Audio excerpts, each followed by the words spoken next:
Hi everyone, welcome back to my channel. I hope you all are doing really well.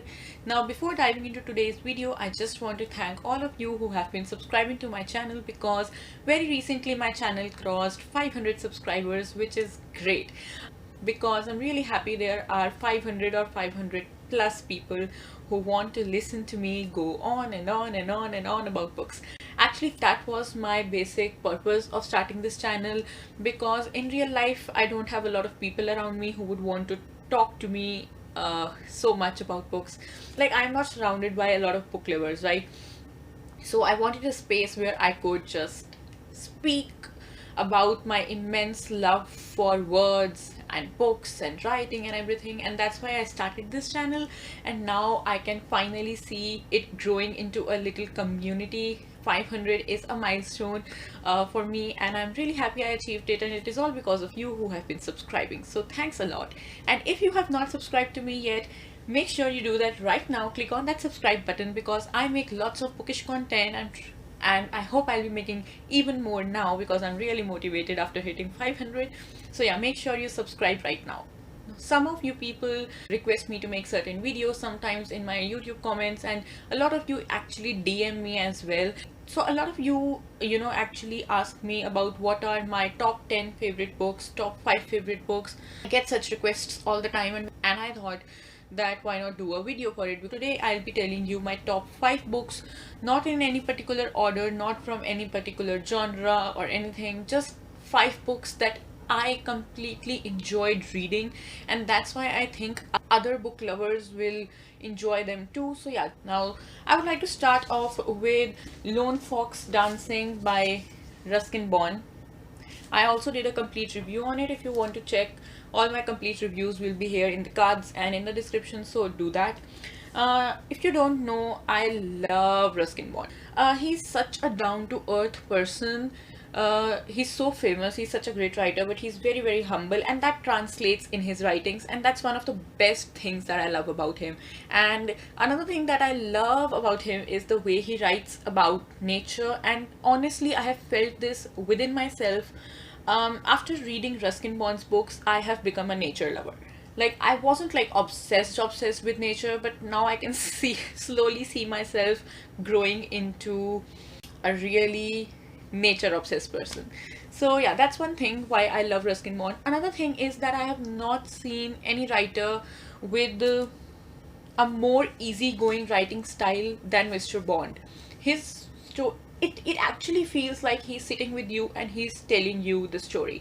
Now, why I'm recommending you Lone Fox Dancing by him, because it is his autobiography, and to read about such a great man's life from when he was born till present day, for me it was a brilliant experience, and I really felt like I got to know him more, more than I knew him from the books he have written.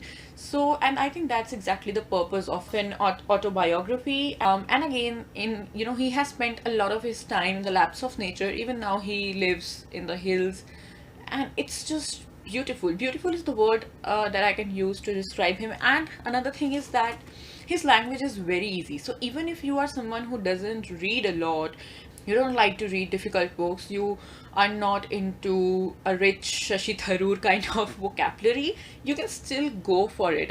Okay, I can go on and on about this book, but I don't want this video to be super long, so yeah. Lone Fox Dancing by Ruskin Bond, 100% recommended. Now, next one, the Harry Potter series. Did you see it coming? Of course you did. If you know me, of course you did.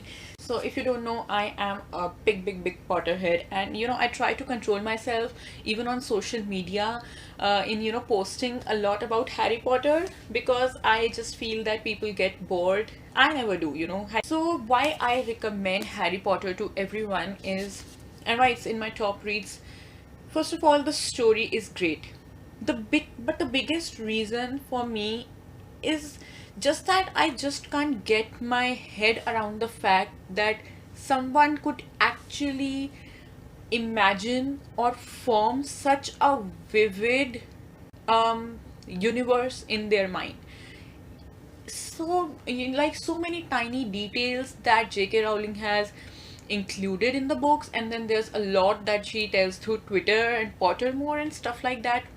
just mind blowing. There are people who say that she should stop now and all that, and I'm not getting into that. But what she has done with the original story, I think it's brilliant. And just for the pleasures of enjoying someone's creativity, of seeing someone have a brilliant imagination, I think you should read the Harry Potter series. And once you get lost in that universe, it's very difficult to come out of it. Anyone who has not yet read the series, just know that I am very, very, very jealous of you, because I miss the feeling of diving into the story for the first time, not knowing what's about to come, and just being very excited about what's going to happen. I would want a writing style of Ruskin Bond and the imagination of J.K. Rowling. Amazing. So yeah, go read Harry Potter. Number 3 on my top books list is The Kite Runner by Khaled Hosseini. Again, if you have been following me on YouTube, you know I love this book. I even did a giveaway when I reached 250 subscribers, and this is the book I gave away. Because this is one book that touched my heart. Really, it really did, guys. And I actually cried, like actual tears falling through your eyes. That I really cried through this book. It's a tale of two little boys, their friendship, all in the midst of tensions brewing up in Afghanistan, and it affecting their friendship and childhood, and you know what way their friendship takes.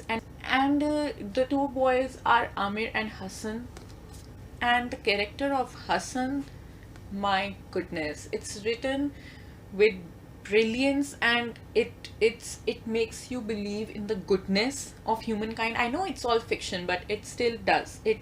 You see this innocence of childhood in the middle of so much violence and turbulence and problems, and you see their friendship going through all of that. This is all just very well packed together in the book, and it's a very fulfilling experience to read The Kite Runner. You'll actually feel that it was worth it to spend your money on this book. Okay, now the book on number 4, I think it's making its appearance for the first time on my channel, but I read it for my college course, and it is Funny Boy by Shyam Selvadurai. It's about a small boy RG who's from Sri Lanka, and throughout from the very beginning of the book, we see him trying to understand his own sexuality. And when he's little, he's trying to understand it. He's trying to understand why he's different from other boys, or why does his father not like him but like his brother. Society comes later. First comes your own family, and his father is not like ready to accept him and all that. So it's a journey of RG, this little boy, of trying to first understand, then come to terms with, then acknowledge, and then finally accept, and then finally embrace his sexuality. And all this is happening in the midst of ethnic tensions on in Sri Lanka. So both these factors are very well combined in the book, and everything that exists in the society in terms of gender roles, gender norms, and stereotypes and everything is reflected very well in the book. We see how this little boy is torn apart because of something that's not even wrong, because of something that's not even in his control, because of something that he can't even understand. So it's a very well written book, a very nice reflection of the world we live in. If you like to read about those little problems that exist in the society but nobody talks about, I think this is again a very, very nice book. So you can connect to the book. And yeah, that's why I think you should definitely read Funny Boy by Shyam Selvadurai. And the last one is Pride and Prejudice by Jane Austen. It's a classic. Now, I'm someone who has always been a little hesitant in reading classics, because for some reason I just feel in my mind that they are difficult to read, because first of all, they're written so many years ago, centuries ago, so it's difficult to understand the language. It's a lot of time it's different, the writing style is very different, so I'm always a little hesitant in reading classics. But this one really, really comforted me, and this one eased me into the genre, and this one made me comfortable with the genre and made me want to read more classics. So this one again I had to read because it was for my college, and I think I'm really glad that it was a part of my course. Now, I'm not going to dive into what the story is about and all that because I think everyone knows it, and it's everywhere on Google and everything. So I'm not going to get into that. But what I liked is, first of all, the characters. Mr. Darcy. Who doesn't like Mr. Darcy? Everyone does.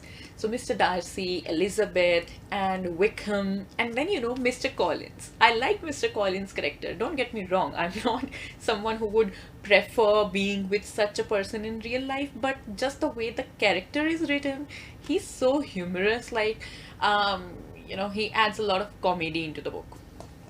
He's ridiculous, and that's why he's very funny, and that's why I just really love Mr. Collins' character.